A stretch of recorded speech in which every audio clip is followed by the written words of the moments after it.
नमस्कार विद्यार्थियों, पिछली बार हम पढ़ रहे थे 1935 के अधिनियम को लाया गया। गोलमेज सम्मेलन जो हुआ था उसके रिकमेंडेशन के बाद में एक व्हाइट पेपर या श्वेत पत्र लाया गया और उसके आधार पर ही 1935 का अधिनियम बना। अब जो मैं आपको पढ़ाने जा रहा हूँ ये हमारा फाइनल है जो हमारी मॉडर्न हिस्ट्री खत्म कर देगा। और इसमें क्या चीज़ें हैं, इसमें चीज़ों का घटनाक्रम कई बार एग्जाम में पूछा जाता है कि कैसे कैसे घटनाएं हुई। तो मैं आपको थोड़ा यहाँ पर मेंशन कर दूं कि क्या क्या घटनाएं हुई थी, उसी के बेस पर मैं आपको बताने जा रहा हूँ। 1935 का अधिनियम लाया गया, 1935 का एक्ट लाया गया। इस 1935 के एक्ट के कारण जो है जो प्रांत थे, जो प्रोविंस थे, वहां पर पूर्ण उत्तरदायी सरकार का गठन किया गया। पूर्ण उत्तरदायी सरकार का मतलब ये होता है कि अब वहां के सर्वे सर्वा जो है वहां के लोग होंगे जो चुने जाएंगे, जो मुख्यमंत्री बनेंगे। जैसे अभी व्यवस्था है वैसी ही व्यवस्था प्रांतों में की गई। हालांकि उनको बहुत ज्यादा जो है सब्जेक्ट नहीं थे अधिकार बनाने के, लेकिन वहां पर गवर्नर अब निष्प्रभावी हो गया था प्रांतों में। सेंटर में तो वाइसराय था ही, प्रांतों में गवर्नर। तो 1935 का एक्ट बना। इस 1935 के एक्ट के बाद चुनाव होते हैं और इस चुनाव में कांग्रेस की विजय होती है 8 प्रांतों में, यानी 8 प्रांतों में कांग्रेस की सरकार बनती है 11 में से।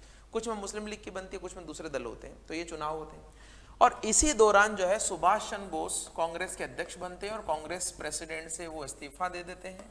और कांग्रेस प्रेसिडेंट से इस्तीफा देने के बाद में वो अपना एक अलग दल बनाते हैं जिसको हम बोलते हैं फॉरवर्ड ब्लॉक। तो इस्तीफा भी दिया उन्होंने और एक अलग दल भी बनाया जिसका नाम था फॉरवर्ड ब्लॉक। तो ये फॉरवर्ड ब्लॉक क्या करता है, किस तरीके सुभाष चंद्र बोस काम करते हैं, ये हम अलग से पढ़ेंगे। तो ये हमारा एक अलग चैप्टर है, इसको अभी इसमें मत शामिल करिएगा, ठीक है। आजाद हिंद फौज का नाम से अलग चैप्टर पढ़ेंगे। फिर क्या होता है, फर्स्ट वर्ल्ड वॉर होता है, वर्ल्ड वॉर फर्स्ट आता है। और वर्ल्ड वॉर फर्स्ट के बाद में चीजें ऐसी होती हैं कि वर्ल्ड वॉर फर्स्ट में ब्रिटिश सरकार ये बोलती है कि भाई हमारे साथ में भारतीय भी हैं, भारतीय भी लड़ेंगे। और भारतीयों से बिना पूछे भारतीयों को युद्ध में शामिल कर देने के फैसले से कई सारे लोग खफा थे। सुभाष चंद्र बोस तो चाह रहे थे कि ये सबसे अच्छा समय है जब हमें जो है अंग्रेजों के खिलाफ हथियार उठाने चाहिए, क्योंकि अंग्रेज उधर बिजी होंगे। तो सेकेंड वर्ल्ड वॉर होता है, सॉरी सेकेंड है, ध्यान रखिए, सेकेंड वर्ल्ड वॉर होता है। और सेकेंड वर्ल्ड वॉर में ये सारी चीजें चल रही होती है। इसी दौरान जब भारतीयों को इस युद्ध में शामिल करने की चीजें होती है तो ये चुनाव में जो कांग्रेस की सरकारें बनी थी ये इस्तीफा दे देते हैं कि ये इस्तीफा दे दिया हमने सरकार से और अब हम सरकार में शामिल नहीं होंगे। जब इनके द्वारा इन चुनावों से इस्तीफा दे दिया जाता है तो मुस्लिम लीग तो बड़ी खुश होती है, क्योंकि मुस्लिम लीग चाहती थी कि कांग्रेस का वर्चस्व नहीं हो, तो वो मुक्ति दिवस मनाती है मुस्लिम लीग।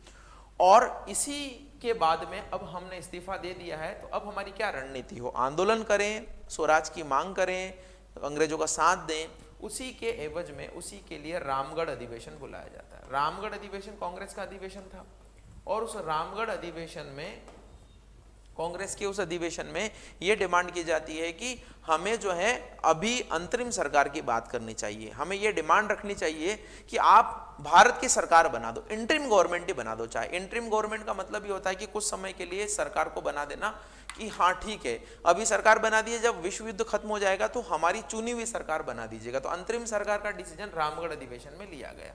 यह रामगढ़ अधिवेशन 1940 में होता है। कब होता है? 1940 में। ये घटनाएं मैं इसलिए बता रहा हूँ कि इसी से आपको क्रोनोलॉजी समझ में आएगी तो आपको आगे का इतिहास समझ में आएगा, नहीं तो नहीं आएगा। तो रामगढ़ अधिवेशन होता है 1940 में और 1940 में इसमें क्या बात की जाती है कि अंतरिम सरकार का गठन किया जाए। अब अंतरिम सरकार के गठन की बात होती है। अंतरिम सरकार के गठन की जब बात होती है तो ब्रिटिश हुकूमत के कान खड़े होते हैं और ब्रिटिश हुकूमत ये बोलती है कि भाई भाई रुको, तुम कहाँ जा रहे हो, हम एक काम करते हैं, आपके लिए अगस्त प्रस्ताव लेके आए हैं। तो अगस्त प्रस्ताव किसकी तरफ से आता है? अगस्त प्रस्ताव आता है ब्रिटिश सरकार की तरफ से। ब्रिटिश सरकार बोलती है कि चूंकि अब अगस्त प्रस्ताव लेकर आए हैं इसका मतलब हम आपको डोमिनियन स्टेट दे देंगे। जो मांग कांग्रेस ने 1930 में मांगी थी वो ये बोल रहे हैं, पहली बार इन्होंने एग्री किया कि ठीक है हम डोमिनियन स्टेट दे देंगे, दूसरी बातें करते हैं।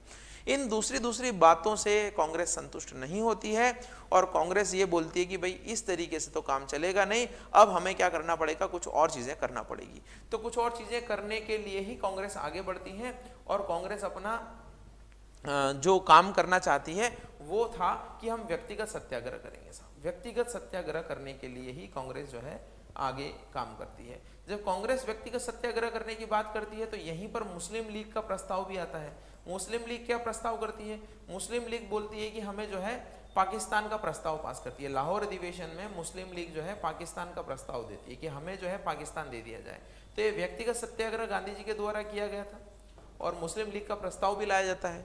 अब मुस्लिम लीग का तो चीजें देखिए कितनी जल्दी बदल रही हैं, कहाँ एक्ट आया, कहाँ चुनाव हुए, कहाँ बॉस अलग हो गए, कहाँ वर्ल्ड वॉर आ गया, इन्होंने इस्तीफा दे दिया, रामगढ़ अधिवेशन हुआ, ब्रिटेन की तरफ से ऑफर आया कि हम कुछ आपको सत्ता सौंप रहे हैं, ये बोलते हैं कि नहीं हम व्यक्तिगत सत्याग्रह करेंगे, मुस्लिम वाले बोलते हैं कि चूंकि अब आज़ादी मिलने वाली है, युद्ध की परिस्थितियां हो सकता है, तो हम मुस्लिम लीग जो है पाकिस्तान की डिमांड कर लेते हैं।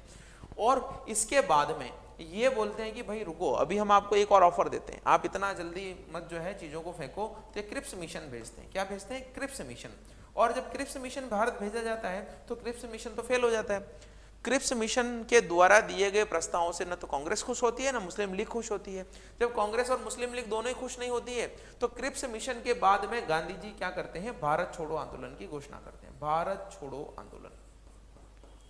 और जब भारत छोड़ो आंदोलन की घोषणा कर दी जाती है, तो भारत छोड़ो आंदोलन जो है अंग्रेजों का एक नींव हिला देने वाला आंदोलन था। और इसी समय कई सारी और भी घटनाएं होती है, उनके बारे में हम जिक्र करेंगे, उनके बारे में हम चर्चा करेंगे।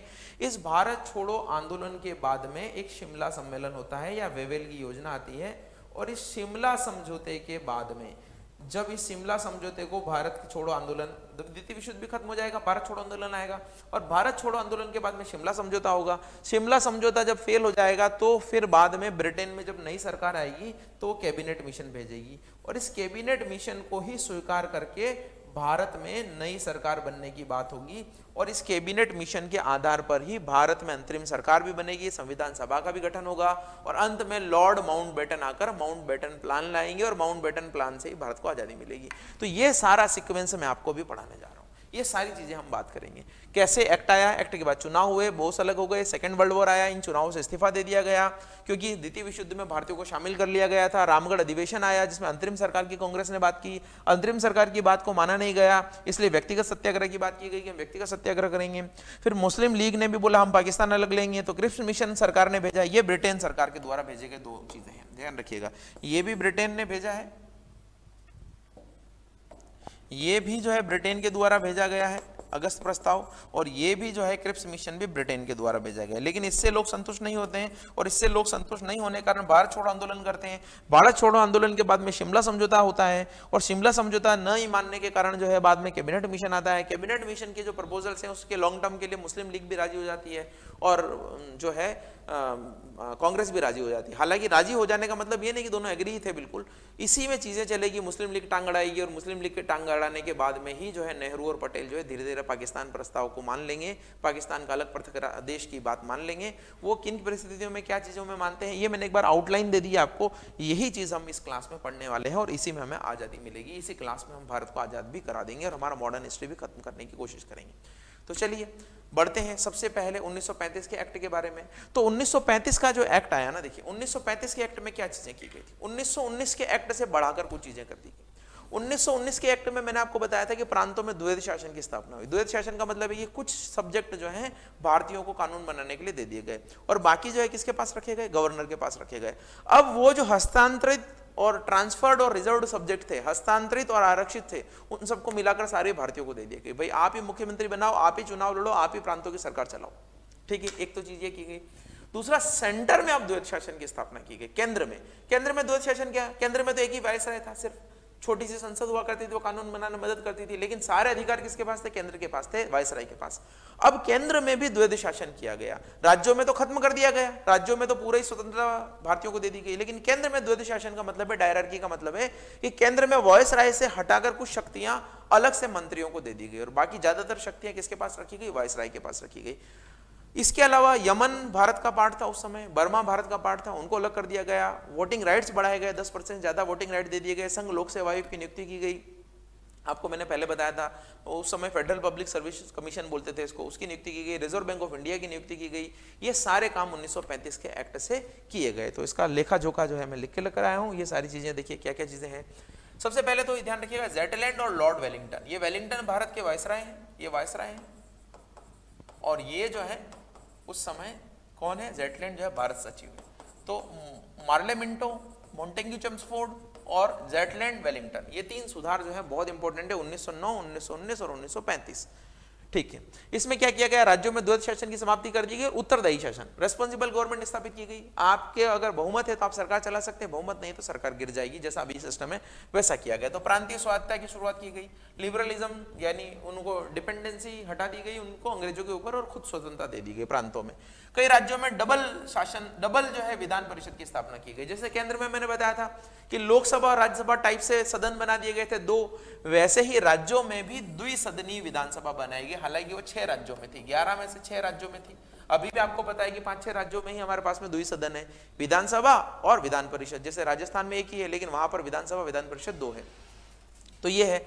केंद्र में द्वैध शासन की स्थापना की गई है, मैंने बता दिया आपको कि केंद्र में जो है कुछ जो सब्जेक्ट थे वो तो वायसराय के पास रख किए गए, और बाकी सब्जेक्ट जो है वो ट्रांसफर कर दिए गए कि भारतीय कानून बना सकते हैं उस पर। ठीक है। सेंट्रल कोर्ट की स्थापना की गई, संघीय न्यायालय की स्थापना की गई, सेंट्रल बैंक की स्थापना की गई, FPSC federal public service commission की स्थापना की गई, और सेपरेशन ऑफ बर्मा एंड अदन, ये बर्मा और अदन उस समय भारत का पार्ट हुआ करते थे, तो इन दोनों को भी क्या किया गया, भारत से अलग करके एक नया जो है देश बना दिया गया। 10% मतदान का अधिकार दिया गया, मैंने बता दिया। पहले 2 सूचियां थी, केवल केंद्र सूची और राज्य सूची, अब तीसरी सूची बना दी गई, समवर्ती सूची, जिसको हम बोलते हैं कॉन्करेंट लिस्ट। क्या बोलते हैं? Concurrent list. Central list, state list और कॉन्करेंट लिस्ट, इस पर दोनों कानून बना सकते थे, प्रांत भी कानून बना सकते थे, केंद्र भी कानून बना सकता था। फिर केंद्र में विधायिका के दोनों सदनों का नाम बदलकर राज्य परिषद और संघीय परिषद कर दिया गया है। ये मैंने बताया था कि केंद्र में 2 विधायिका, राज्यसभा और लोकसभा 1919 से लेकर आए थे। 1919 में इनका नाम अलग था, 1935 में इनका नाम बदलकर राज्य परिषद और संघीय सभा कर दिया गया। तो ये राज्य परिषद राज्यसभा थी और संघीय परिषद जो क्या थी वो लोकसभा थी। ये बाद में लोकसभा राज्यसभा हो गए। इनके मेंबर भी देखिए पहले से बढ़ा दिए गए, 60 और 140 से बढ़ाकर 260 और 375 कर दिए गए।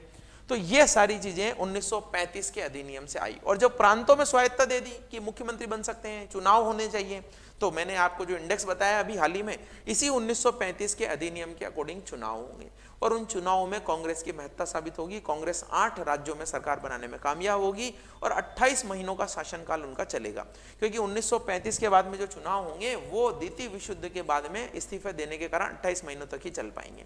तो चलिए आगे देखते हैं। जो सारी चीजें मैंने इंडेक्स में बताई है वही चीजें तारीखों पे चलेगा। देखिए अभी तारीखों का ही बड़ा रोल है। आईएएस जैसे एग्जाम में भी तारीखों पे क्वेश्चन आते हैं कि कौन सी घटना पहले हुई, कौन सी घटना बाद में हुई। तो मैंने आपको जितना भी बताया उसी में चीजें चलेगी। तो 1937 के प्रांतीय चुनाव संपन्न हुए, उसमें कांग्रेस को 11 में से 8 राज्यों में सरकार बनी जो 28 महीने तक चली। ये 2-3 सम्मेलन मैंने लिखे हैं, बहुत इंपॉर्टेंट है, ध्यान रखिएगा। 1937 में जो अधिवेशन हुआ था ये पहला ग्रामीण अधिवेशन था। ये जो था फैजपुर में, जहां नेहरू अध्यक्ष थे, ये पहला ग्रामीण अधिवेशन था। इससे पहले कांग्रेस पर इल्जाम लगते रहे कि ये एलिट क्लब है, उन जमींदारों की, पैसे वालों की संस्था है, सारे बड़े बड़े शहरों में भाग लेते हैं, मुंबई, दिल्ली, कोलकाता, चेन्नई। तो फैजपुर महाराष्ट्र में अधिवेशन हुआ जो कि पहला ग्रामीण अधिवेशन था। ये क्वेश्चन पूछा जाता है। फिर आपका आया कि हरिपुरा में बोस अध्यक्ष बने, त्रिपुरी में बोस बने लेकिन इस्तीफा दे दिया उन्होंने। हरिपुरा में तो बोस बने थे, ठीक है, लेकिन यहां पर उनके सामने एक कैंडिडेट खड़े हुए थे, पट्टाभी सीतारामैया, जो गांधी जी के समर्थित कैंडिडेट थे। पट्टाभी सीतारामैया को गांधी जी ने अपना इज्जत का प्रश्न बना लिया था एक तरीके से। उन्होंने बोला था कि इनकी हार मेरी हार होगी, लेकिन फिर भी सुभाष चंद्र बोस का उस समय सिक्का था। सुभाष चंद्र बोस जो है जीत जाते हैं, और बाद में गांधी जी जो है उनको बोलते हैं कि भाई ठीक है आप जीत गए तो मेरी तो हार हुई है, लेकिन आप अपनी कार्यकारिणी खुद बनाइए। गांधी जी थोड़ा अलग कर लेते कांग्रेस से खुद को। तो सुभाष चंद्र बोस इससे आहत होकर इस्तीफा दे देते हैं और अपना एक नया संगठन बनाते हैं, फॉरवर्ड ब्लॉक। तो फॉरवर्ड ब्लॉक के बारे में क्या चीजें हैं ये मैं बाद में बात करूंगा। इसको हम आजाद हिंद फौज, इंडियन नेशनल आर्मी से जोड़ेंगे, INA यानी इंडियन नेशनल आर्मी यानी आजाद हिंद फौज से जोड़ देंगे बाद में। अभी छोड़ दीजिए। अभी ये मान के चलिए कि सुभाष चंद्र बोस यहाँ से अलग हो जाते हैं। वो बाद में आंदोलन करने की कोशिश करते हैं, क्योंकि द्वितीय विश्व युद्ध के दौरान वो चाहते थे कि भारत को आज़ादी मिल सकती है। तो उनको गिरफ्तार कर लिया जाता है और बचते बचते वो जो है जर्मनी पहुंच जाते हैं, जर्मनी से जापान, जापान से सिंगापुर, वापस इस तरीके से आते हैं। तो वो कहानी हम बाद में सुनेंगे। तो अब भारत में क्या हो रहा है, भारत में तो यही बचे। तो ये 1 सितंबर को वर्ल्ड वॉर चालू हो गया। अब 1 सितंबर को वर्ल्ड वॉर चालू हो गया। भारत में गवर्नर जनरल कौन है, या गवर्नर जनरल या वायसराय कौन है? लिन लिथगो। तो लिन लिथगो जो है भारत में उस समय गवर्नर या वायसराय है। अब ये लिन लिथगो क्या घोषणा करते हैं, ये बोलते हैं कि भारतीय युद्ध में हमारे साथ में है, वर्ल्ड वॉर सेकेंड में भारतीयों का समर्थन हमें मिला है, भारतीयों से बिना पूछे। इसी के कारण कांग्रेस 22 दिसंबर 1939 को कांग्रेस प्रांतीय सरकारों से इस्तीफा दे देती है। इसी को मुस्लिम लीग मुक्ति दिवस के रूप में मनाती है कि मुक्ति दिवस का मतलब कि कांग्रेसियों से मुक्ति मिली, चले गई, अब हम सरकार चलाएंगे। इस तरीके से डॉक्टर BR अम्बेडकर भी इसमें थे। तो कांग्रेस को मुक्ति मिल जाती है, मुक्ति दिवस के नाम से जो है चीजें चलती है। अब क्या चीजें हुई, देखिए जब कांग्रेस ने इस्तीफा दे दिया, मुक्ति दिवस मनाया गया, तो कांग्रेस तो अलग हो गई, लेकिन कुछ राज्यों में ये प्रांतीय सरकारें चलती रही। अब कांग्रेस का विरोध आया, कांग्रेस का विरोध आया तो देखिए कांग्रेस के विरोध के कारण ही कई सारी चीजें बाद में होगी। लेकिन कांग्रेस ने उससे पहले क्या किया, मैंने ये बताया था कि रामगढ़ अधिवेशन हुआ। ये रामगढ़ अधिवेशन बहुत इंपॉर्टेंट है, ध्यान रखिएगा, क्योंकि इसमें अध्यक्ष जो है मौलाना आजाद बनते हैं और मौलाना आजाद जो अध्यक्ष बनते हैं उसी अध्यक्षता के लिए वो सबसे ज्यादा समय रहते हैं, यानी 40 में अध्यक्ष बनते हैं और 46 तक रहते हैं। तो आजादी के पहले सबसे अधिक समय तक लगातार अध्यक्ष रहने वाले व्यक्ति हैं मौलाना आजाद। तो मौलाना आजाद को अध्यक्ष बनाया जाता कांग्रेस का और कांग्रेस डिमांड करती है अंतरिम सरकार का। ये मैंने बता दिया अभी आपको थोड़े टाइम पहले कि कांग्रेस अंतरिम सरकार की बात करती है कि हमारे लिए एक अंतरिम सरकार बना दी जाए, चाहे युद्ध के बाद में चुनाव हो के दूसरी सरकार बनी, यानी आजादी की तरफ जाना चाहते थे। तो अंतरिम सरकार की बात करती है। अब जब कांग्रेस अंतरिम सरकार की बात करती है तो मुस्लिम लीग समझती है कि ठीक है अंतरिम सरकार बनेगी, ये लोग जो है शासन करेंगे तो हम क्या करेंगे, हम भी पाकिस्तान की डिमांड रखते हैं। तो इन्होंने क्या किया, इसी के कुछ टाइम बाद ये भी अपना सम्मेलन करते हैं 1940 में और ये लाहौर अधिवेशन में पाकिस्तान का प्रस्ताव पास करते हैं। पाकिस्तान शब्द जो है मोहम्मद इकबाल ने गढ़ा था। मोहम्मद इकबाल ने संकल्पना दी थी कि एक मुस्लिमों के लिए अलग शब्द हो, मुस्लिमों के लिए अलग शब्द नहीं, मुस्लिमों के लिए पाकिस्तान की संकल्पना जो है, पाकिस्तान का जो प्रिंसिपल है, पाकिस्तान का जो सिद्धांत है, वो मोहम्मद इकबाल ने दिया था। मोहम्मद इकबाल ने बोला था कि एक ऐसा देश होना चाहिए जो मुस्लिमों के लिए अलग से देश हो। बाद में एक मुस्लिम छात्र जो लंदन में स्टडी कर रहे थे उस समय, रहमत अली चौधरी, तो रहमत अली चौधरी ने सबसे पहले मुस्लिमों के उस पृथक देश के लिए पाकिस्तान शब्द का यूज किया था। तो रहमत अली चौधरी और मोहम्मद इकबाल को आप ध्यान रखिएगा, ये दोनों जो है पाकिस्तान के कर्ता धर्ता शुरुआती दौर में रहे, नाम में, संकल्पना में। तो रहमत अली चौधरी ने नाम दिया, इसकी संकल्पना जो है किसने दी, मोहम्मद इकबाल ने दी थी। तो इन्होंने अधिवेशन में पाकिस्तान का प्रस्ताव पारित किया कि मुस्लिमों के लिए अलग देश जो है पाकिस्तान के नाम से हो, और ये मुस्लिम लीग का लाहौर अधिवेशन था। जब इस तरीके से चीजें बिगड़ती दिखी कि कांग्रेस भी अलग जा रही है, मुस्लिम लीग भी अलग जा रही है, तो उस समय के वायसराय लिलितको को बोला गया कि भाई साहब आप क्या कर रहे हो, खिचड़ी पका रहे हो क्या, आप कुछ तो काम करिए। तो इन्होंने बोला कि ठीक है आप बताओ क्या करना है, किस तरीके से इनको मनाना है। मनाने के लिए इन्होंने अगस्त प्रस्ताव दिया। पहली बार ब्रिटिश गवर्नमेंट ने बोला कि हमें जो है हम आपको औपनिवेशिक स्वराज यानी डोमिनियन स्टेट देने के लिए राजी हैं। डोमिनियन स्टेट का मतलब होता है कि आप अंग्रेजों के अधीन रहेंगे, रक्षा सेवा संचार उनके पास रहेगा, बाकी आपके पास सारे अधिकार रहेंगे, आप सब भारतीय हो जाएंगे। तो इन्होंने बोला ये, और संविधान बनाने के लिए भी हम बात करेंगे। वायसराय की सलाहकार काउंसिल, यानी कि वायसराय की जो काउंसिल है जो केंद्र में थी, वायसराय में मैंने बताया था पहले 6 सदस्य हुआ करते थे, उसमें 1 भारतीय था, फिर 8 सदस्य हुए उसमें 3 भारतीय थे। इन्होंने बोला कि उसकी संख्या बढ़ाकर 12 कर देंगे और 12 में से 8 लोगों को हम भारतीय बना देंगे। तो वायसराय की कार्यकारिणी पे भी आपका अधिकार हो जाएगा, केवल वायसराय हमारा रहेगा, कमांडर इन चीफ सेना का प्रमुख हमारा रहेगा, ये इन्होंने बोला। और अल्पसंख्यकों को भी बोला, मुस्लिमों के लिए, कि अल्पसंख्यकों को विश्वास में लिए बिना कोई काम नहीं करेंगे। तो मुस्लिमों को भी साधने की कोशिश की, कांग्रेस को भी साधने की कोशिश की, सारी चीजों को काम करने की कोशिश की, लेकिन अंतरिम सरकार पर कोई बात नहीं की। अब कांग्रेस चाह रही थी कि हम तो सीधा सरकार बनाएंगे। अब ये बातें डोमिनियन स्टेट, ये सारी चीजें तो हम कई दिनों से मांगते आ रहे हैं, आप दे नहीं रहे हो, अब आपके ऊपर आया तो आप दे रहे हो, हमें तो सीधा अंतरिम सरकार का गठन किया जाए। जब इस बात को नहीं माना गया, अगस्त प्रस्ताव का फेल्यूर हुआ। अगस्त प्रस्ताव को न तो मुस्लिम लीग ने एक्सेप्ट किया, क्योंकि लीग चाह रही थी अलग पाकिस्तान ही बने, अब अल्पसंख्यकों को विश्वास में लेने की कोई बात नहीं थी। कांग्रेस चाह रही थी अंतरिम सरकार बने, ये डोमिनियन स्टेट ऑफर कर रहे थे। तो अब जो है ये चीजें हो गई कि अब आगे की स्ट्रेटजी क्या हो। तो कांग्रेस ने क्या किया, व्यक्तिगत सत्याग्रह किया। ये मैंने आपको बताया। व्यक्तिगत सत्याग्रह का क्या मतलब है कि एक व्यक्ति जिसको गांधी जी चुनेंगे वो खुद सत्याग्रह करेगा, वो वहां से दिल्ली जाएगा, दिल्ली चलो का नारा लेकर, और दिल्ली चलो का नारा लेकर रास्ते में जहां जहां जाएगा सभाएं करेगा, और सभाएं करते करते अपने साथ में लोगों को लेके जाएगा। तो एक तरीके से गांधी जी पिक्चर का ट्रेलर बताना चाह रहे थे कि हम जो है बड़ा आंदोलन करें, उससे पहले हमारा छोटा टॉप अप आप देख लीजिए, छोटा आंदोलन आप देख लीजिए। तो इस व्यक्तिगत सत्याग्रह से जुड़ने वाले पहले व्यक्ति थे विनोबा भावे। और ये बाद में भारत में गांधी जी की प्रेरणा से भूदान आंदोलन भी इन्होंने चालू किया था। भूदान आंदोलन का मतलब होता है कि पूंजीपति जमींदार अपनी भूमि दान करें और वो गरीबों में भूमि दी जाए ताकि वो अपनी आजीविका चला पाए। तो विनोबा भावे का भूदान आंदोलन भी बहुत फेमस है, लेकिन आजादी के बाद 1960 के दशक में है। तो विनोबा भावे पहली बार चुने गए। फिर इसके बाद में जवाहरलाल नेहरू को चुना गया। जवाहरलाल नेहरू ने भी व्यक्तिगत सत्याग्रह किया। तो गांधी जी ने थोड़ा ट्राई किया कि हम जो है चीजों को आगे बढ़ाने की कोशिश करते हैं, और इसी आंदोलन को रोकने के लिए कि अब बड़ी पिक्चर ना आ जाए, तो गांधी जी को, मुस्लिम लीग को, कांग्रेस को खुश करने के लिए ब्रिटिश सरकार के द्वारा एक मिशन भेजा जाता है। उसका नाम है क्रिप्स मिशन। एक्चुअली इसमें स्टेफर्ड क्रिप्स रहते हैं। स्टेफर्ड क्रिप्स जो है इसके सदस्य रहते हैं, और स्टेफर्ड क्रिप्स के सदस्य होने के कारण इसका नाम जो है स्टेफर्ड क्रिप्स मिशन है। इसको बोला गया था कि ये पोस्ट डेटेड चेक है, ऑफ बाय गांधी। गांधी जी ने बोला कि भाई आप चेक दे रहे हो, हमें बोल रहे हो कि 2025 में आपको पैसा मिलेगा, इस तरीके का काम है। अभी आप जो करना चाहते हो अभी तो करते नहीं हो, बाद की शर्तें बोलते हो बाद में करेंगे।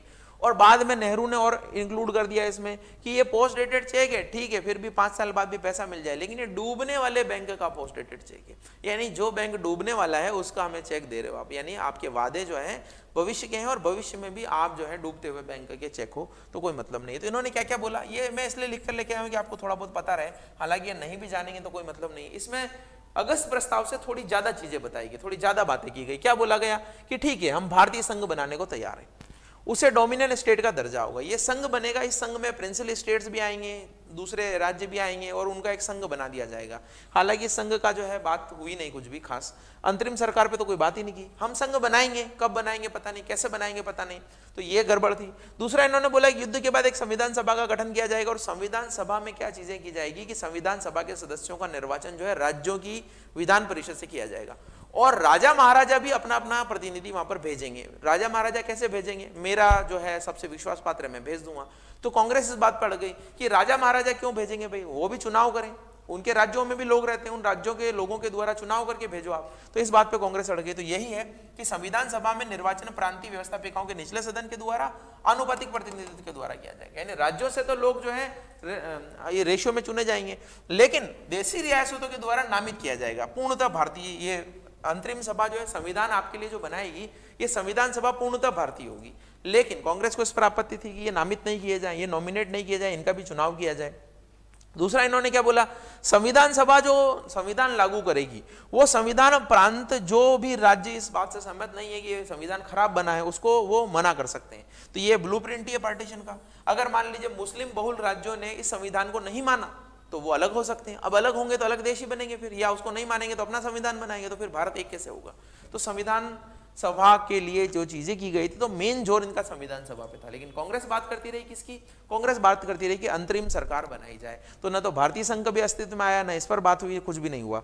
और भारतीय और ब्रिटिश सत्ता के हस्तांतरण अल्पसंख्यकों के हितों की रक्षा के लिए समझौता होगा। तो अल्पसंख्यकों की बात हमेशा की गई, अल्पसंख्यक का मतलब मुस्लिमों को संतुष्ट करने के लिए। तो ये चीजें कागजी कार्रवाई क्रिप्स मिशन ने की, लेकिन क्रिप्स मिशन की बात से न तो कांग्रेस संतुष्ट हुई न मुस्लिम लीग संतुष्ट हुई। 1942 का साल आ गया, विश्व युद्ध अपने चरम पर था, हिटलर की शक्ति बढ़ती जा रही थी, हिटलर ने रशिया पर आक्रमण कर दिया, हिटलर ने फ्रांस को जीत लिया, हिटलर ने जो है जर्मनी के आसपास के सारे पोलैंड वगैरह सबको जीत लिया हिटलर ने। तो बड़ा दुविधा भरा समय था, और उस समय गांधी जी को लगा कि अब सही समय आ गया है कि हमें एक आंदोलन चालू करना चाहिए। उस समय भी कई सारे कांग्रेस के नेता ये सोचते थे कि नहीं, हमें युद्ध में ब्रिटेन का समर्थन करना चाहिए, ब्रिटेन के समर्थन के बदले में ब्रिटेन वासी जब आजाद हो जाएंगे तो हमें सत्ता सौंप देंगे। लेकिन गांधी जी ने उस समय सोचा कि समय आ गया, और गांधी जी ने कांग्रेस को चुनौती भी दी थी जुलाई के अधिवेशन में कि अगर कांग्रेस ने मेरी बात को नहीं माना तो मैं इस देश की बालू से एक नया जो है आंदोलन चालू कर दूंगा, आंदोलन कर दूंगा, बड़ा संगठन बना दूंगा जो कांग्रेस से भी बड़ा होगा। इन चुनौती भरे शब्दों में कहा था कि I will create a huge movement with the send off this country. तो मैंने ही कांग्रेस में इतनी सारी चीजें की है, मैं एक नया आंदोलन चालू करूँ। और बाद में गांधी जी की बात मान ली जाती है, और अगस्त 1942 में एक आंदोलन की शुरुआत होती है जो अंतिम आंदोलन था गांधी जी का, भारत छोड़ो आंदोलन।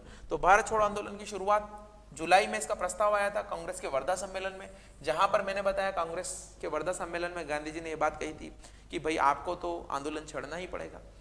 अब इस आंदोलन के लिए फिर 8 अगस्त 1942 को ग्वालियर टैंक, ये मैदान है मुंबई में, यहाँ पर एक सभा हुई, और इस ग्वालियर टैंक मैदान में मुंबई में एक प्रपोजल पास किया गया है कि अब हम भारत छोड़ो आंदोलन करेंगे, क्योंकि उधर हिटलर भी बड़े तांडव रूप में था अपने, ब्रिटेन अकेला फंस रहा था, अमेरिका भी जो है उस समय तक चीज़ों को उस तरीके से ऑब्जर्वेशन की कैटेगरी से देख रहा था। तो भारत के लिए एक अच्छा मौका था, और इसी ग्वालियर टैंक से ये आंदोलन चालू किया गया। इस ग्वालियर टैंक को अब अगस्त क्रांति मैदान कहते हैं। क्या बोलते हैं इसको? अगस्त क्रांति मैदान। अगस्त क्रांति मैदान जो है इसको कहा जाता है। अब इस अगस्त क्रांति मैदान में जब चीजें हुई तो उस समय कांग्रेस के नेताओं को गिरफ्तार करने के लिए ऑपरेशन जीरो आर चलाया गया। तो ये ऑपरेशन जीरो आर किस लिए चलाया गया? जीरो आर का मतलब होता है कि रात के 12 बजे जो है सबको गिरफ्तार कर लिया जाए, आधी रात में सबको गिरफ्तार कर लिया गया। जीरो आर कब होता है? 0000 यानी रात के 12 बजे।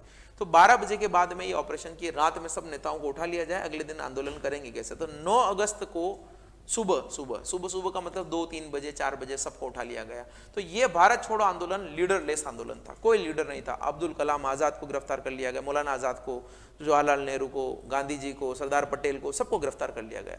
लेकिन गांधी जी के द्वारा दी गई शिक्षाओं से और पुराने 2 बड़े आंदोलन में भाग लेने से अब जनता समझ चुकी थी कि कैसे आंदोलन करना है। और गांधी जी ने इसी में करो या मरो का नारा दिया था, कई सारी चीजें उसमें हुई थी, तो आंदोलन अपने चरम पर था और कई टाइम तक ये आंदोलन चलता रहा। क्विट इंडिया मूवमेंट इसको हम बोलते हैं, क्या बोलते हैं, भारत छोड़ो आंदोलन। गांधी जी गेव डू और डाई, डू और डाई का मतलब करो या मरो, करो या मरो का इन्होंने नारा दिया कि इस बार तो हम पार लगा देंगे। गुप्त रेडियो स्टेशन बनाया गया, कई सारे लोग गुप्त हो गए, जब बड़े लोग गिरफ्तार कर लिए गए तो छोटे छोटे लोगों ने इसमें काम किया। उषा मेहता का नाम आता है, आईएएस में पूछा गया क्वेश्चन एक बार कि गुप्त रेडियो के एंकर सबसे पहले कौन बने थे, तो उषा मेहता नाम की महिला बनी थी। तो इसमें कई सारे लोग थे, राम मनोहर लोहिया, इन सब का नाम आता है, विनोबा भावे, इन सब का नाम आता है, जिन्होंने जो है इस तरीके से उस समय गुप्त रूप तरीके से काम किया था।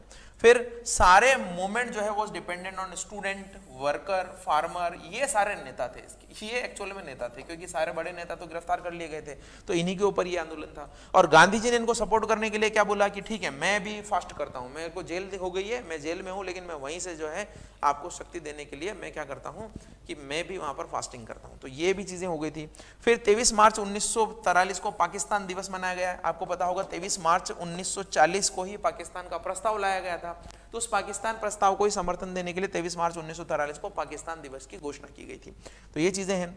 फिर क्या हुआ कि गांधी जी को रिलीज किया गया 6 मई 1944 को, क्योंकि इस समय तक आते आते ब्रिटेन का पलड़ा भारी था। द्वितीय विश्व युद्ध में हिटलर पीछे हटता जा रहा था और 1945 में इसके 1 साल बाद तो युद्ध भी खत्म हो जाता है।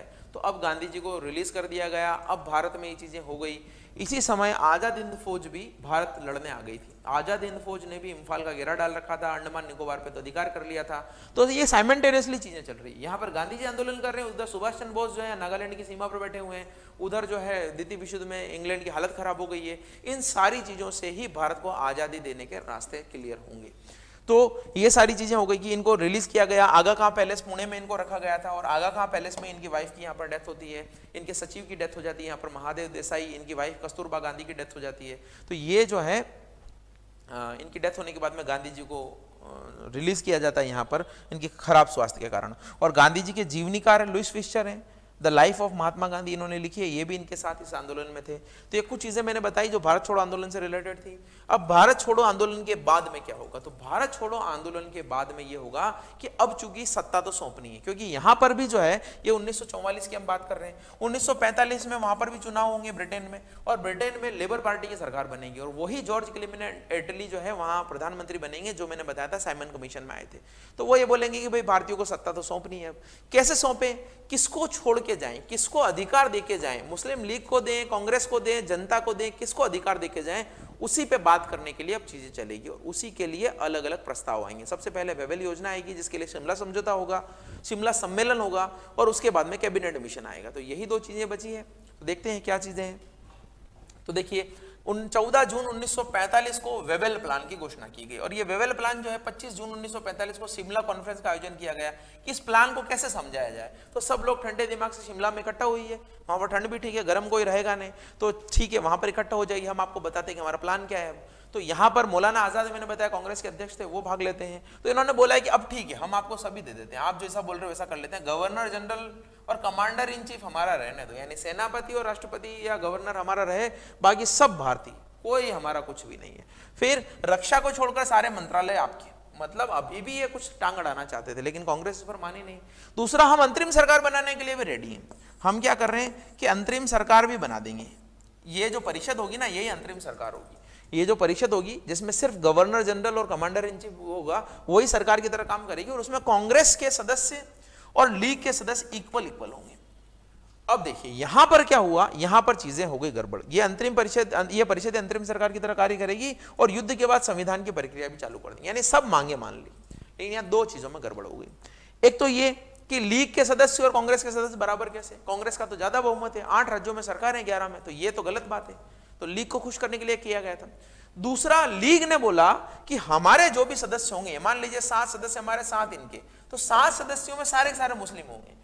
लीग ये बताना चाहती थी कि हम सिर्फ मुसलमानों का प्रतिनिधित्व करते हैं और मुसलमानों की एकमात्र संस्था मुस्लिम लीग है, लेकिन कांग्रेस को ये मंजूर नहीं था। कांग्रेस बोलती है कि मुसलमान तो हमारे इसमें भी, हमारे तो अध्यक्ष मौलाना आजाद है, और मौलाना आजाद को हम अगर भेज नहीं पाए इसमें, हमारे अध्यक्ष को नहीं भेज पाए तो गड़बड़ है। तो इस पर जो है कंट्रोवर्सी हो जाती है चीजों पे, और शिमला समझौता जो है फेल हो जाता है। शिमला समझौते को मौलाना आजाद ने जल विभाजक की संज्ञा दी थी। जल विभाजक का मतलब होता है कि भारत और पाकिस्तान में विभाजन हो रहा है, नदियों का बंटवारा टाइप होता है ना, जल का विभाजन, ये पानी को बांटने की तरह है। तो ये जल विभाजक की संज्ञा दी थी मौलाना आजाद ने। तो ये वेवेल प्लान था। अब जब वेवेल प्लान जो है फेल हुआ तो अब आगे कैबिनेट मिशन आएगा, लेकिन मैं आपको आजाद हिंद फौज के बारे में थोड़ा बता देता हूं। पहले ये मैंने बताया था सुभाष चंद्र बोस के बारे में, ये हम पढ़ेंगे। तो अभी आप ये ध्यान रखिए कि वेवेल प्लान जो है यहाँ पर फेल हो जाता है। ये वेवेल प्लान जो फेल होता है तो इसके बाद में अब चूंकि ब्रिटेन में भी चुनाव हो जाएंगे, और ब्रिटेन में चुनाव होने के बाद में कैबिनेट मिशन को भेजा जाएगा, और कैबिनेट मिशन को भेजने पर मुस्लिम लीग और कांग्रेस उस कैबिनेट मिशन पर फौरी तौर पर एग्री हो जाएंगी। हालांकि बाद में उसमें भी दिक्कत आएगी, मुस्लिम लीग फिर अलग होगी और अलग देश बनेगा, वो हम पढ़ेंगे। लेकिन कैबिनेट मिशन से पहले, हम ये पढ़ने से पहले थोड़ा ये देख लेते हैं कि आजाद हिंद फौज का भारत की आजादी में क्या योगदान था। तो आपको सबको पता है कि आजाद हिंद फौज का नेतृत्व किसने किया था? सुभाष चंद्र बोस ने नेतृत्व किया था। सुभाष चंद्र बोस 1938 में हरिपुरा और 1939 में त्रिपुरी में कांग्रेस के अध्यक्ष बने, लेकिन अपना इस्तीफा देकर फॉरवर्ड ब्लॉक की स्थापना करते हैं 1939 में। वही एकमात्र ऐसे व्यक्ति थे जो ये सोचते थे कि अंग्रेज चूंकि युद्ध लड़ रहे हैं और हमें भी अंग्रेजों के साथ में युद्ध लड़ना चाहिए, और हमें जो है सशस्त्र बल के आधार पर भारत को आजादी दिलानी चाहिए। तो इस तरीके की बातें इन्होंने की, और ये इसके लिए आंदोलन करना चाहते थे। लेकिन कांग्रेस से अलग होने के बाद में जब इन्होंने आंदोलन की ट्राई किया तो अंग्रेजों ने गिरफ्तार कर लिया। मूवी बनी सुभाष चंद्र बोस पे, द फॉरगॉटन हीरो, आप देखिएगा मूवी। तो सुभाष चंद्र बोस को गिरफ्तार कर लिया गया। तो बड़ी चतुरता से ये अपने घर से निकलकर भागकर चले जाते हैं अफगानिस्तान। अफगानिस्तान से ये भागकर जाना चाहते थे रशिया, लेकिन चूंकि रशिया जो है उस समय तक ब्रिटेन का अगेंस्ट था, लेकिन बाद में ब्रिटेन के साथ में हो जाता है। रशिया क्या था? पहले ब्रिटेन के अगेंस्ट में था। तो ये सोचते थे कि रशिया में हम जाएंगे और रशिया जो ब्रिटेन के अगेंस्ट है तो रशिया से हम सरकार का समर्थन करने की बात करेंगे, सुभाष चंद्र बोस का समर्थन बात करने की। लेकिन रशिया जब ब्रिटेन के साथ में हो जाता है, हिटलर के खिलाफ हो जाता है, तो ये फिर हिटलर के पास चले जाते हैं, जर्मनी चले जाते हैं, और जर्मनी में ही इनको नेताजी की उपाधि वहाँ के स्थानीय लोगों के द्वारा दी जाती है। तो जर्मनी में ये जाते हैं, जर्मनी से हिटलर से मिलते हैं, हिटलर से मदद मांगते हैं, लेकिन हिटलर ये बोलता है कि भाई हम जो है अभी आपकी मदद इस तरीके से नहीं कर पाएंगे, हमारी कुछ शर्तें हैं जिनको मांगने पर ये मना कर देते हैं। तो हिटलर के द्वारा प्रदान की गई पनडुब्बी में बैठकर ये जापान जाते हैं, क्योंकि हिटलर का सहयोगी उस समय जापान था, और जापान के पास में कई सारे कैदी सैनिक थे जो भारतीय थे, और उन्हीं कैदी सैनिकों से ये भारत की फौज बनाना चाहते थे। हालांकि ये ट्राई 1941 में पहले भी हुआ था। मोहन सिंह नाम के एक व्यक्ति ने सबसे पहले आजाद हिंद फौज का गठन किया था, लेकिन उनकी फौज को डिसबैंडन कर दिया गया था, उनकी फौज को खत्म कर दिया गया था। बाद में एक और क्रांतिकारी व्यक्ति हुए, रास बिहारी बोस। तो रास बिहारी बोस ने आजाद हिंद फौज का गठन किया था, और ये फौज बनाई थी उन्होंने सिंगापुर में। कहां पर? सिंगापुर में। तो रास बिहारी बोस के द्वारा बनाई गई फौज का नेतृत्व जो है जापान से सिंगापुर जाने के बाद में सुभाष चंद्र बोस करते हैं, और यहां पर ही भारत की अस्थायी सरकार का निर्माण भी करते हैं। ये सोचते हैं कि अगर भारत की अस्थायी सरकार का निर्माण करा गया और जर्मनी, जापान, कई सारे देशों ने उसको मान्यता दे दी, तो भारत की एक सरकार बनेगी और उससे कई सारे लोग जुड़ेंगे फिर कि नहीं, भारत की सरकार ये चला रहे हैं, बाहर से निर्वासित सरकार चला रहे हैं, और कई सारे भारतीय भी भावना से जुड़ेंगे, और हम भारत पर फिर जो है आक्रमण करेंगे और ब्रिटिशों को भगा के फेंक देंगे वहां से। तो ये बोलते भी हैं कि हम 1 साल में जो है भारत की जमीन पर तिरंगा फहरा देंगे, और ये उसी के जो है वचन को पूरा भी करते हैं। 1943 के अंत तक ये जो है अंडमान निकोबार पर अधिकार करते हैं, वहां पर झंडा फहराते हैं, और शहीद और स्वराज अंडमान और निकोबार का नाम कर देते हैं। अंडमान और निकोबार का नाम बदलकर क्या कर देते हैं? शहीद और स्वराज द्वीप कर देते हैं। तो ये उस समय करते हैं। बाद में नागालैंड और में घेरा डालते हैं, कोहिमा और इम्फाल पर आक्रमण करने की कोशिश करते हैं, लेकिन उस समय तक जापान इनकी मदद नहीं कर पाता है, क्योंकि जापान में आपको पता होगा हिरोशिमा और नागासाकी पर बम फेंके जाते हैं, और जापान युद्ध में सरेंडर कर देता है। और नागालैंड में इनके द्वारा जब हमला किया जाता है तो अंग्रेजों के पास तो एरोप्लेन वगैरह बहुत सारी चीजें थी, उससे जो है हमला करते हैं वो। इनके पास सुविधाएं भी अच्छी नहीं थी। दूसरा, इनको जापानी सेना ने अच्छे तरीके से ट्रीट भी नहीं किया था, साधन भी नहीं थे। और जापान के सरेंडर के बाद में नेताजी जो है वहां से जाकर सिंगापुर से ताइवान जाते हैं। तो ताइवान जाते समय एक प्लेन क्रैश हो जाता। में मृत्यु हुई कि नहीं हुई ये पता नहीं। कई लोग बोलते हैं कि वो जिंदा थे, कई लोग बोलते हैं कि वो मारे गए थे। तो ये जो है 1940 से लगाकर 1945 तक सुभाष चंद्र बोस का जीवन मैंने आपके सामने बता दिया है। अब देखिए इससे क्या होगा, सब सुभाष चंद्र बोस तो चले जाते हैं और इनके द्वारा बनाई गई आर्मी के लोगों को गिरफ्तार कर लिया जाता है और उन गिरफ्तार लोगों पर लाल किले में मुकदमा चलाया जाता है। उस लाल किले में मुकदमे में उनको फांसी की सजा होती है। उसमें एक सिख, एक मुस्लिम और एक ईसाई होता है, गुरबख्श सिंह ढिल्लन और पीके सहगल, ये लोग होते हैं। तो उन पर मुकदमा चलाया जाता है। उन पर मुकदमा चलाने के लिए पूरे भारत में विद्रोह होते हैं, उनको फांसी की सजा दे दी जाती है। तो भारत में हुए विद्रोह के कारण वायसराय उनकी फांसी की सजा को छोड़ देता है। तो इस तरीके से चीजें चलती है। तो उस समय जो माहौल बनता है, आजाद हिंद फौज जो लड़ने आए थे, भारत को आजाद कराने आए थे, उनके खिलाफ जो भारत में माहौल बनता है वो किसी आंदोलन से कम नहीं था। उसी समय नौसैनिक भी विद्रोह कर देते हैं भारत में। तो आजाद हिंद फौज का विद्रोह, नौसैनिकों का विद्रोह, इसके कारण अंग्रेजों को लग जाता है कि अब हमें आजादी देना ही पड़ेगी और अंग्रेज जो है घोषणा कर देते हैं कि 1948 तक भारत को आजादी दे देते हैं। लेकिन उससे पहले ही माउंटबेटन आकर सारा काम खत्म कर देते हैं। 1947 में भारत को आजादी मिल जाती है। तो ये आजाद हिंद फौज से रिलेटेड क्या चीजें मैंने बता दी है। हरिपुरा, त्रिपुरी, ये मैंने कई बार बता चुका हूँ। नजरबंदी से भागकर जर्मनी, जापान, वहां सिंगापुर चले गए। 1943 में इन्होंने इंडियन इंडिपेंडेंस लीग की अध्यक्षता की और आजाद हिंद फौज की कमान संभाली। ये इंडियन इंडिपेंडेंस लीग जो है ये रास बिहारी बोस ने बनाई थी। किसने बनाई, यहाँ पर लिखा हुआ है मैंने, रास बिहारी बोस ने बनाई थी। और रास बिहारी बोस से आजाद हिंद फौज और इंडियन इंडिपेंडेंस लीग का जो है मेन पावर सेंटर ये बन जाते हैं, ये ले लेते हैं सिंगापुर में। और इसका जो है अस्थायी सरकार भी बनाते हैं। 21 अक्टूबर 1943 को अस्थायी सरकार की स्थापना भी करते हैं और ये बोलते हैं कि आजाद हिंद फौज का मुख्यालय रंगून में बनाया जाए। रंगून उस समय जो है, अभी भी रंगून जो है, जिसको आप बर्मा में यानी म्यांमार में बोलते हैं, वहां पर ये बनाते हैं कि भारत की पूर्वी सीमा से हम हमला करेंगे। और ये उस समय जब अनाउंस करते हैं कि 1 साल के अंदर अंदर भारत की जमीन पर तिरंगा फहराएंगे, तो इनका ये पूरा भी करते हैं। 30 दिसंबर 1943 को अंडमान और निकोबार को जीतकर इनका नाम क्या कर देते हैं, शहीद और स्वराज करते। तो यही कहानी मैंने आपको सुनाई, यही लिखी हुई है, यही सारी बातें। क्लास में भी हम ऐसे ही करते थे, आपको पहले कहानी सुनाते थे, फिर बोल के लिखाते थे। बस यहाँ पर बोल के लिखाने के बजाय मैंने सारा लिखा दिया आपको। तो 1944 में कोहिमा और इम्फाल का घेरा डालते हैं, लेकिन सफलता नहीं मिलती है। मैंने बता दिया सफलता नहीं मिलने के कारण, एक तो जापान सरेंडर कर देता है उधर, हालांकि 1944 में नहीं करता है, लेकिन ये घेरा भी 1 साल चलता है, 1944 से 1945 तक चलता है। तो जापान कमजोर हो जाता है, तो जापान रिट्रीट करने लग जाता है। जापान की सेना जब जाती है तो इनके पास साधन वैसे ही कम रहते हैं। जापान ने उनको सही से ट्रीट भी नहीं किया था, कई सारे नीचे दर्जे के काम भारतीय सैनिकों से कराए जाते हैं। तो जापान उस समय क्या सोचता था कि हम भी भारत पे आक्रमण करके बाद में भारत को हम भी ले सकते हैं। तो उस समय क्लियरिटी नहीं थी, लेकिन सुभाष चंद्र बोस चाहते थे कि एक बार जब हम जीत जाएंगे, बंगाल तक पहुंच जाएंगे, बंगाल के लिए सुभाष चंद्र बोस, तो जनता हमारा स्वागत करेगी, और जब जनता स्वागत करेगी तो जापानियों को तो हम भगा देंगे बाद में। तो ये चीजें भी थी। फिर 18 अगस्त 1945 को, देखिए इसी से पहले 6 अगस्त और 9 अगस्त को हिरोशिमा और नागासाकी पर बम फेंके जाते हैं। और हिरोशिमा और नागासाकी पर जब बम फेंके जाते हैं, हिरोशिमा और नागासाकी पर न्यूक्लियर बम फेंके जाते हैं। और उसके बाद में ही 15 अगस्त को, जब भारत की आजादी का दिन था 1947 में, तो 1945 की बात कर रहा हूं, 1945 में 15 अगस्त को जापान सरेंडर कर देता है। जापान सरेंडर करने के बाद में 18 अगस्त को ये जाते हैं और सिंगापुर से ताइवान, पहले सिंगापुर जाते हैं, सिंगापुर से ताइवान जाते हैं, उस समय प्लेन क्रैश हो जाता है। तो ये आजाद हिंद फौज और सुभाष चंद्र बोस के बारे में मैंने पूरी कहानी आपको बता दी है। इस शहीद और स्वराज की याद में ही आपको पता होगा भी मोदी जी वहां गए थे 75 साल पूरे होने के उपलक्ष्य में, और उन्होंने एक रोज, नील और हेवलॉक आइलैंड का नाम बदलकर बोस, शहीद और स्वराज कर दिया था। तो ये हिस्ट्री से भी आप जोड़ सकते हैं इन चीजों को। ठीक है दोस्तों, तो हम कहाँ थे, हम आजाद हिंद फौज को बीच में लेकर आए। अभी हम थे कि किस तरीके से भारतीयों को वेवेल प्लान दिया गया, शिमला सम्मेलन, शिमला कॉन्फ्रेंस में बुलाया गया। शिमला सम्मेलन चूंकि असफल हो गया, क्योंकि यहाँ पर ये बोल रहे थे कि बराबर मेंबर नहीं हो, और बराबर होने के बाद में भी कांग्रेस वाले ही बोलेंगे कि मुस्लिमों को हम ही नियुक्त करेंगे। तो इन दोनों के कारण ये सम्मेलन खत्म हो गया। और आप देखिए इसी के दौरान जो है वो आजाद हिंद फौज का इंसिडेंट भी चल रहा है। आजाद हिंद फौज 1943-44 में ही भारत आई थी, 45 में तो वापस चली गई। तो ये आजाद हिंद फौज, भारत छोड़ो आंदोलन और ये अंग्रेजों की मान मनोबल एक साथ चल रही है। अब क्या होगा, अंग्रेजों को जब लग गया कि चुनाव हो गए हमारे यहाँ पे भी, वहां पर भी क्या हुआ कि चुनाव हुए तो उनको आजादी देना थी। ये आईएनए का मुकदमा भी मैंने आपको बताया है ना, आईएनए का मुकदमा, ये एक और चीज थी जो मैंने बताई नहीं आपको उस समय।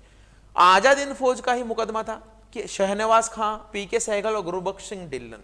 तो इन मुकदमों के कारण और इस विद्रोह के कारण भी अंग्रेज भारत में सत्ता हस्तांतरित करने के लिए मजबूर हो गए। इनका मुकदमा चलाया गया। अब देखिए, एक मुस्लिम है, एक सिख है और एक ईसाई है, इन पर मुकदमा चलाया गया। और इस मुकदमे को लड़ने के लिए, ट्रायल को लड़ने के लिए भूला भाई देसाई, ये बहुत इंपॉर्टेंट नाम है, तेज बहादुर सप्रू, जवाहरलाल नेहरू, के.एन. काटजू, आसफ अली, ये 5 वकील थे जो हाई कोर्ट में या सुप्रीम कोर्ट में लाल किले में मुकदमा चलाया गया पब्लिक में। और और उसको डिफेंड करने के लिए 5 कांग्रेसी नेता जो है वो गए थे। तो ये क्वेश्चन आपका पूछा जाता है। तो ये 3 व्यक्तियों पर मुकदमा चलाया गया, पूरे देश में आंदोलन हुआ, इनको फांसी की सजा दी गई, बाद में जनता के विरोध के कारण वायसराय ने इनकी फांसी की सजा को माफ कर दिया। तो ये एक बड़ा आंदोलन था। फिर इन्हीं को देखते हुए नेवल म्यूटिनी हो गई, नौसैनिक जो है उन्होंने विद्रोह कर दिया। नौसैनिकों का विद्रोह कैसे हुआ कि उनको जो है खराब खाना दिया जाता था, उन पर अभद्र टिप्पणियां की जाती थी, अंग्रेज उनको नीचे दर्जे का समझते थे, उतना वेतन नहीं दिया जाता था, बहुत सारी चीजें थी, लेकिन उस समय उतना कर नहीं पाए। लेकिन बाद में जब इतनी सारी चीजें हुई तो इन्होंने विद्रोह कर दिया। तो एक INS तलवार नाम का जहाज था, एक्चुअली INS तो भी बोलते हैं HN, उस समय HMIS हुआ करता था। INS का मतलब इंडियन नवल शिप, लेकिन उस समय बोलते थे HMIS, इंडियन नवल शिप की बजाय उस समय बोलते थे HMIS, हिज मजेस्टीज इंडियन शिप। तो उस समय ऐसा बोला जाता था। अभी जितने भी नाव है, जहाज है, उनके आगे बोला जाता है INS, उस समय HMIS बोला जाता था। तो HMIS तलवार में विद्रोह होता है। BC दत्ता जो है उस HMIS एक की तलवार की दीवालों पर, तलवार की दीवालों का मतलब उस जहाज की दीवालों पर लिख देते हैं क्विट इंडिया, अंग्रेजों भारत छोड़ो। उससे उनको गिरफ्तार कर लिया जाता है। बाद में एक हिंदुस्तान नाम के जो जहाज है उसमें विद्रोह होता है। इस विद्रोह को दबाने के लिए अंग्रेज बहुत कोशिश करती है, लेकिन आखिरकार विद्रोही पटेल और जिन्ना के कहने पर, क्योंकि वो भी मुस्लिम और हिंदू थे, तो उस समय देखिए इतना मुस्लिम हिंदू का चीजें गड़बड़ हो गई थी, तो पटेल और जिन्ना के कहने पर वो आत्मसमर्पण कर देते हैं। लेकिन एक बड़ा विद्रोह था। अब अंग्रेज सोचते हैं कि हम शासन करें कैसे, आर्मी खिलाफ, सेना खिलाफ, लोग साथ में नहीं, सारी चीजें गड़बड़ है, अब हम शासन नहीं कर सकते। तो इसीलिए अंग्रेजों को लग गया कि भारत को आजादी देनी ही चाहिए। तो ये देखिए मैंने लिखा यहाँ पर HMIS तलवार में 18 फरवरी 1946 को बॉम्बे में विद्रोह हो गया। BC दत्ता को गिरफ्तार कर लिया गया। कुछ दिनों बाद HMIS हिंदुस्तान में विद्रोह हुआ। बाद में पटेल और जिन्ना कहने पर इन्होंने समर्पण कर दिया। तो ये सारी चीजें जो चल रही थी, ये सारी बातें इसके कारण चल रही थी। अब क्या होता है, अब ये होता है कि इस विद्रोह के कारण भारत की आजादी सुनिश्चित होती दिख रही है। और इसी दौरान ब्रिटेन में भी सत्ता परिवर्तन होता है। ब्रिटेन में सत्ता परिवर्तन क्या है, ब्रिटेन में विंस्टन चर्चिल नाम के एक व्यक्ति थे, विंस्टन चर्चिल। ये बहुत ही शानदार पर्सनालिटी थे और बहुत ही जो कहूंगा कि दृढ़ पर्सनालिटी थे। इन्होंने ही द्वितीय विश्व युद्ध में ब्रिटेन को बचाए रखा। अगर कोई और प्रधानमंत्री होता तो ब्रिटेन को शायद बचा नहीं पाते, लेकिन ये काफी जो है इंडिया विरोधी भी थे। बाद में ये कंजर्वेटिव पार्टी के थे। कौन सी पार्टी थी, कंजर्वेटिव पार्टी के थे। और बाद में लेबर पार्टी की सत्ता आई। लेबर पार्टी की जब सत्ता आई तो क्लीमेंट एटली जो है प्रधानमंत्री बने, और एटली थोड़े लिबरल थे, तो एटली ने बोला कि भाई भारत को सत्ता देनी पड़ेगी। उसी के लिए भारत की सत्ता को कैसे सौंपा जाए, उसके लिए कैबिनेट मिशन वो भेजते हैं। तो कैबिनेट मिशन में क्या चीजें हैं वो देख लीजिए। देखिए जुलाई 1945 में चुनाव हुए, इनमें लेबर पार्टी के जॉन क्लीमेंट एटली प्रधानमंत्री बने। 19 फरवरी 1946 को कैबिनेट मिशन की घोषणा हुई। 3 मेंबर आए थे। ये सबसे इंपॉर्टेंट क्वेश्चन बनता है, ध्यान रखिएगा। इसके हेड तो पैथिक लॉरेंस थे, इसके जो मुखिया थे वो कौन थे, पैथिक लॉरेंस। और पैथिक लॉरेंस के बाद में एवी अलेक्जेंडर, पैथिक लॉरेंस और एवी अलेक्जेंडर और स्टेफर्ड क्रिप्स। ये क्रिप्स वही है जो क्रिप्स मिशन लेके आए थे, इसमें इनको मेंबर बना के भेजा गया। उस समय उस मिशन के अध्यक्ष थे वो। तो ये मिशन आता है और इसके कारण जो है ये कई सारी चीजें ये बताते हैं। ये क्या चीजें बताते हैं इसको मैं शॉर्ट में आपको समझा देता हूं। सबसे पहले तो ये बोलते हैं कि ठीक है, अंतरिम सरकार का गठन कर देते हैं, संविधान का निर्माण करेंगे और सत्ता हस्तांतरित करेंगे। इसका उद्देश्य था कि ठीक है भारतीय इतने दिन से बोल रहे हैं, हम आपको दे देते हैं, जबकि इनकी मजबूरी थी, दे क्या देते हैं। अंतरिम सरकार के गठन के लिए मान जाते हैं, संविधान सभा के लिए मान जाते हैं, और सत्ता कैसे हस्तांतरित करना है इसके लिए मान जाते हैं। लेकिन ये पाकिस्तान की मांग को अस्वीकार कर देते हैं। अब जब ब्रिटेन को लगा कि हमें सत्ता सौंपना ही है, तो कमजोर भारत ना बनाया जाए, भारत अगर मजबूत रहेगा तो हमारा सहयोग करेगा, इसलिए वो पाकिस्तान का विभाजन तो मना कर देते हैं। बाद में परिस्थितियां ऐसी होती है कि मानना पड़ता है। तो ये पाकिस्तान की मांग को अस्वीकार कर लेते हैं। ये बोलते हैं कि हम एक संघ बनाएंगे, एक पूरा फेडरेशन बनाएंगे, पूरा भारत एक करेंगे, जिसमें रजवाड़े भी शामिल होंगे।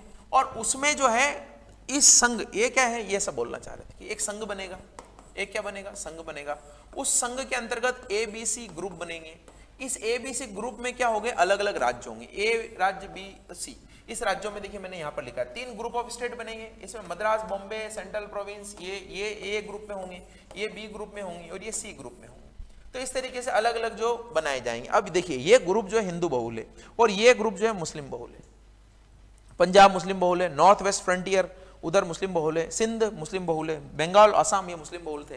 तो ये जो है ये दोनों मुस्लिम बहुल थे और ये हिंदू बहुल था। तो ये ग्रुपिंग बना दिए गए और ये बोला गया कि सबसे पहले प्रांत शासन बनाएंगे, जैसे ये मद्रास, पंजाब, बंगाल, ये जो है अपना संविधान बनाएंगे।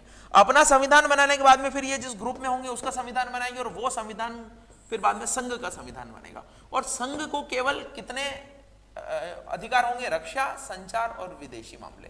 जैसे थोड़े टाइम पहले कश्मीर में हमारे पास में रक्षा, संचार और विदेशी मामले थे, वैसे बोला गया कि एक संघ बनेगा, संघ में अलग अलग ग्रुपिंग होगी, उस ग्रुप में अलग अलग राज्य होंगे और उन राज्यों का संविधान बनाया जाएगा और अंतरिम सरकार का गठन होगा। उस अंतरिम सरकार में टोटल 14 मेंबर होंगे। उन 14 मेंबर में इन्होंने बोला कि कांग्रेस के 6, लीग के 5 बराबर नहीं होंगे साहब, एक सिख, एक क्रिश्चियन होगा और एक पारसी भी होगा, सबको अधिकार दे दिया गया। तो ये कैबिनेट मिशन को इस तरीके से डिजाइन किया गया था। लेकिन गड़बड़ कहां थी? गड़बड़ ये थी कि ये बोला गया कि 5 साल के बाद कोई भी किसी ग्रुप से बाहर निकाला जा सकता है या बाहर आ सकता है।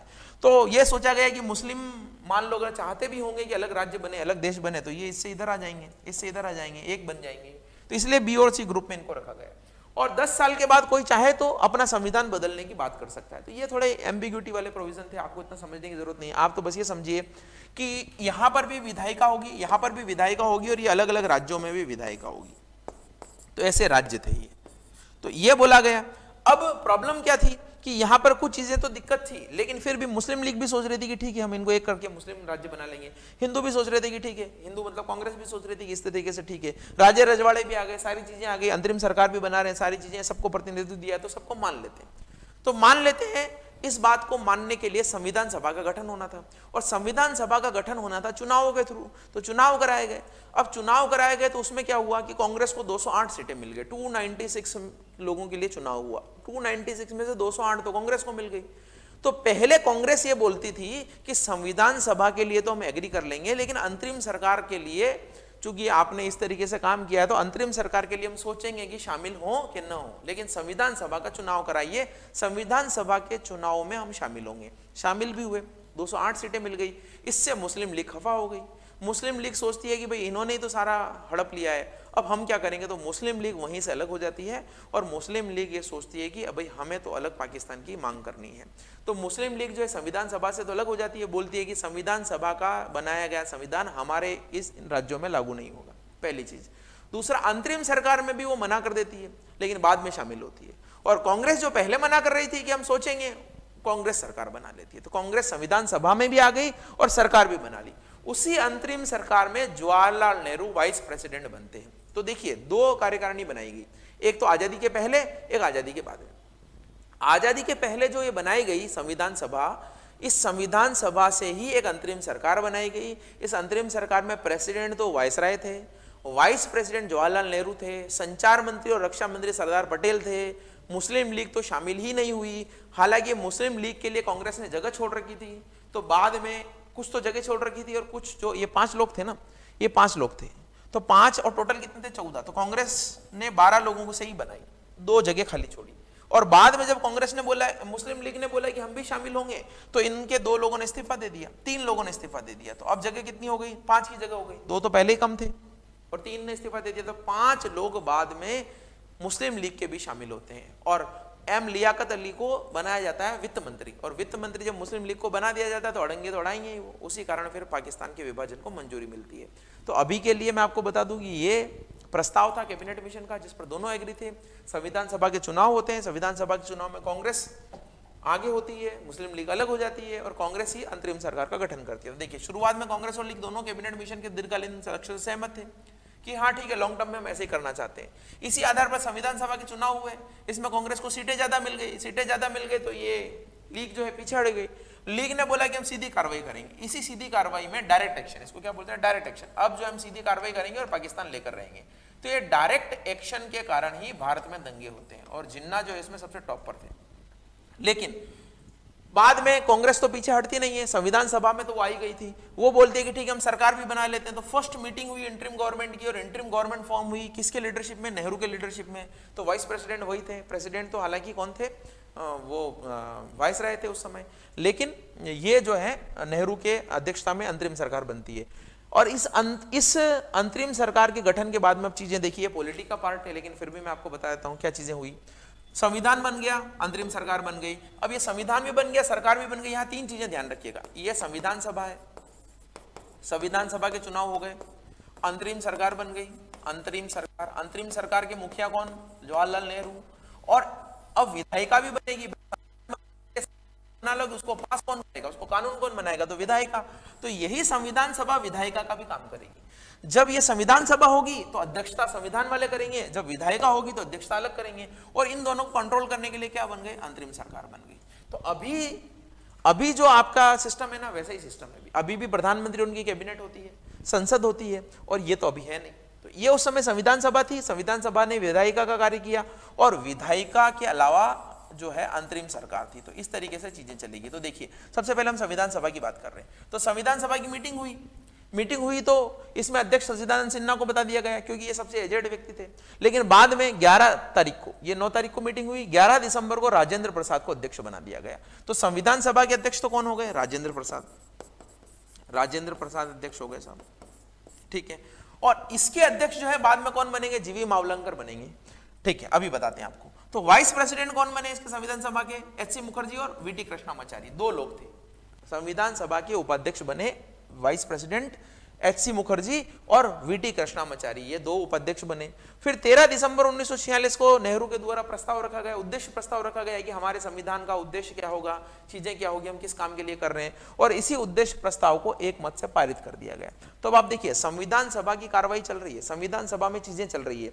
अब विधायिका की मीटिंग कब होगी, ये भी आएगा आगे। पहले संविधान सभा की बात कर रहे हैं। तो अंतरिम सरकार के द्वारा संविधान सभा का निर्माण किया गया, संविधान सभा के निर्माण से ही कानून जो हमारा संविधान का प्रस्ताव पारित होगा, ये सारी चीजें हो गई।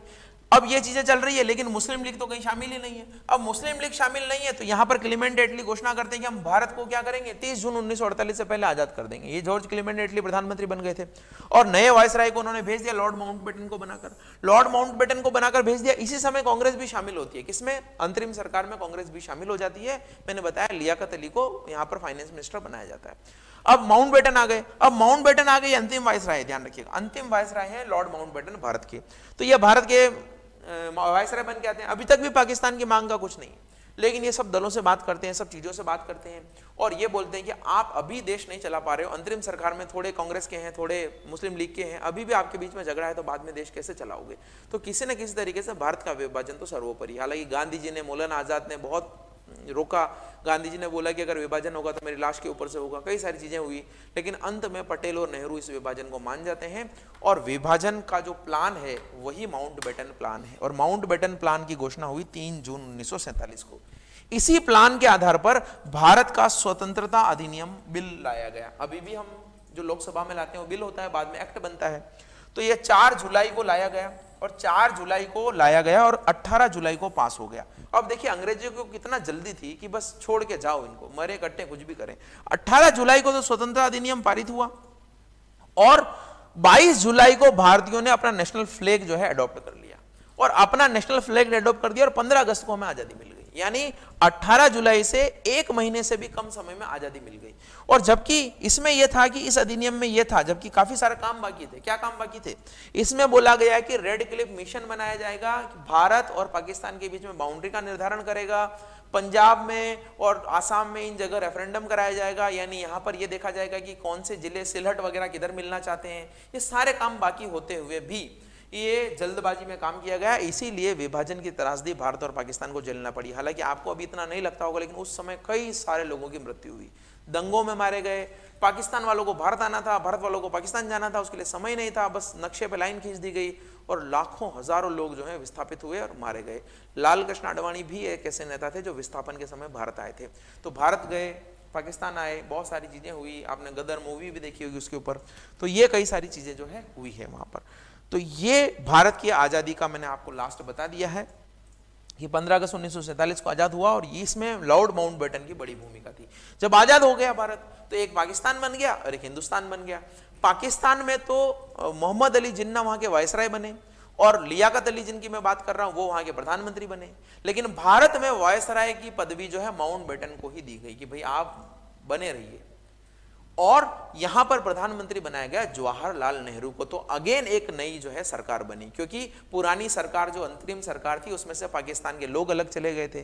फिर संविधान सभा में भी कुछ पोस्टें जो मुस्लिम लीग के लिए थी वो भी वहां चली गई, तो संविधान सभा में भी मुस्लिम लीग की जगह खाली हो गई। अंतरिम सरकार तो वापस से नई बनाई गई।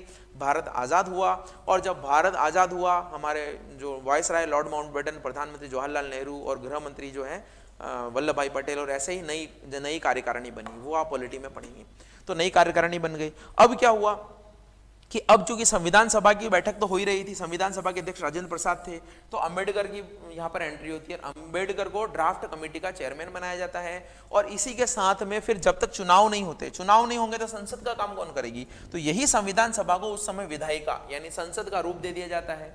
तो ये इसकी भी मीटिंग होती है, अंबेडकर भी पिक्चर में आते हैं और ये सरकार 1952 तक चलती है। कब तक चलती है? 1952 तक, यानी 3-4 सालों तक, जब तक संविधान नहीं बन जाता, लागू नहीं हो जाता, चुनाव नहीं होते हैं, उस समय तक ये संसद का काम करेगी, ये संविधान बनाएगी और ये सरकार चलाएंगे। ये काम ये करते रहते। 1952 में सबसे पहली बार अप्रैल 1952 में भारत में चुनाव होते हैं। उन चुनाव में कांग्रेस को विजय मिलती है और उन्हीं चुनावों के आधार पर हमारे यहाँ पर नई चीजों की जो है स्टार्टिंग होती है। फिर भी ये कुछ चीजें जो मैं बता देता हूँ। 19 अगस्त 1947 को अंबेडकर चेयरमैन बने ड्राफ्टिंग कमेटी के। ड्राफ्टिंग कमेटी को क्या बोलते हैं? प्रारूप समिति। तो प्रारूप समिति के चेयरमैन बने और इनको बोला गया कि आप ड्राफ्ट करिए, किस तरीके से कानून बनाएंगे, संविधान बनाएंगे। और फिर 17 नवंबर 1947 को विधायिका की पहली मीटिंग हुई। विधायिका का मैंने बताया संसद के रूप में काम करेगी और ये विधायिका के मेंबर वही थे जो संविधान सभा के थे। बस ये था कि संविधान सभा के जब मेंबर संविधान बनाने के लिए बैठते थे तो उनके अध्यक्ष होते थे राजेंद्र प्रसाद, लेकिन विधायिका की जब मीटिंग होती थी तो जीवी मावलंकर इसके अध्यक्ष थे और एम.ए. अयंगर जो है इसके उपाध्यक्ष थे। जीवी मावलंकर का मतलब वही है कि अभी ओम बिरला है। ओम बिरला क्या है? स्पीकर है लोकसभा के। उसी तरीके से जीवी मावलंकर उस समय अध्यक्ष थे और उपाध्यक्ष एम.ए. अयंगर थे। जिस तरीके से विठल भाई पटेल को अध्यक्ष बनाया गया था 1925 में, अभी ओम बिरला है, उसी तरीके से जीवी मावलंकर। ये क्वेश्चन कई बार पूछा जाता है, ध्यान रखिएगा। तो जीवी मावलंकर इसके अध्यक्ष थे विधायिका के, जो कि संविधान सभा ही थी, लेकिन जब ये कानून को पास करने का काम करती थी तो संसद के रूप में, संविधान बनाने का काम करती थी संविधान के रूप में। उसके अध्यक्ष राजेंद्र प्रसाद होते थे, इसके अध्यक्ष जीवी मावलंकर होते थे। 26 नवंबर 1949 को कॉन्स्टिट्यूशन पास किया गया, एक्सेप्ट कर लिया गया। तो संविधान दिवस भी 26 नवंबर को ही मनाया जाता है। लेकिन इस दिन पूरा जो है हमारा संविधान लागू नहीं किया गया, क्योंकि मैंने बताया था कि लाहौर अधिवेशन में भारत ने बोला था कि 26 जनवरी 1930 से पहली बार आजादी मनाएंगे। तो उस पहली बार आजादी की याद को जिंदा रखने के लिए बाद में 26 जनवरी 1950 को पूर्ण संविधान लागू किया गया। तो यहाँ पर कुछ पार्ट किया गया, यहाँ पर ये किया गया। इनके बीच में हमने राष्ट्रीय ध्वज तो पहले ही अपना लिया था 22 जुलाई को। राष्ट्रीय ध्वज के बाद में हमारा नेशनल सॉन्ग, नेशनल एंथम ये अपनाया गया और पहले राष्ट्रपति चुने गए राजेंद्र प्रसाद। तो राजेंद्र प्रसाद 2 बार राष्ट्रपति बने, ये इस समय चुने गए और 1 बार बाद में, और तो 2 बार राष्ट्रपति बने। और 24 जनवरी को ही संविधान सभा की अंतिम मीटिंग हुई। तो अब संविधान सभा तो खत्म हो जाएगी। संविधान सभा के द्वारा बनाए गए संविधान को लागू करने का काम किसके पास रहेगा? विधायिका का। तो ये 2 साल और रहेगी और इस 2 सालों के बाद में नए चुनाव होंगे 1952 में। तो वो आपके पॉलिटी का पार्ट है, उधर पढ़ते रहिएगा। मैंने आपको ऑलमोस्ट सारी चीजें बता दी है। 1952 को विधायिका की अंतिम मीटिंग हुई। ये पहली मीटिंग है 17 नवंबर को, 17 अप्रैल को लास्ट मीटिंग है। इन 5 सालों तक इसने संसद के रूप में काम किया और बाद में जब 1952 में अंतिम मीटिंग हुई, क्योंकि अप्रैल में चुनाव हुए थे, तो अंतिम मीटिंग के बाद में नई संसद बनी, नई लोकसभा बनी और नए जो है सारे मेंबर आए, नए प्रधानमंत्री आए। हालांकि प्रधानमंत्री वही रहे, राष्ट्रपति वही रहे, क्योंकि वो चुने गए थे उस समय जो है जनता के द्वारा चुने हुए नहीं थे। तो इस तरीके से मैंने आपको पूरी मॉडर्न हिस्ट्री बता दी है, भारत को आजाद करा दिया है, संविधान बनवा दिया है और सारी चीजें कर दी है। मेरे ख्याल से मैंने सारी चीजें इसमें बता दी है आपको और काफी कॉम्प्रिहेंसिव वे में बताते हुए भी पॉइंट टू पॉइंट बताने की कोशिश की है, ताकि वो पॉइंट आप याद रखें। इन सब का पीडीएफ आपका एप्लीकेशन में मिल जाएगा, जहां से आप डाउनलोड कर सकते हैं, जहां से आप चीज़ों को देख सकते हैं। रिवीजन करते रहिएगा। फिर भी कोई टॉपिक अगर ऐसा होगा जो मुझे लेकर आना होगा तो मैं ज़रूर लेकर आऊँगा। Thank you so much.